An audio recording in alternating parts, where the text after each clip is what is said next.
ทักทายสบายดีศรัทธาญาติโยมตอนนี้พ่อแม่ครูอาจารย์ก็ได้คุมผ้าคุมเพเพื่อจะได้ออกบิณฑบาตในตอนเช้าเป็นกิจกรรมของพระสงฆ์สามเณรจะได้ออกบิณฑบาตเพื่อเลี้ยงชีพ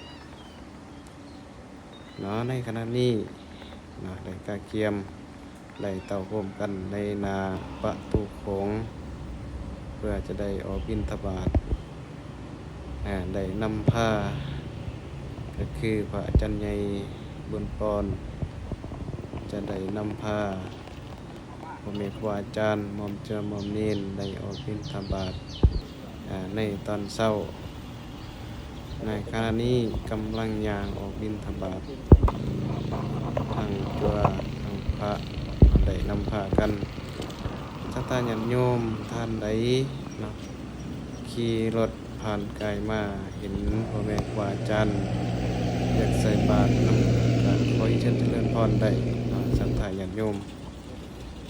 ตอนนี้จะได้ย่างเข้าไปหาท่านญาติโยม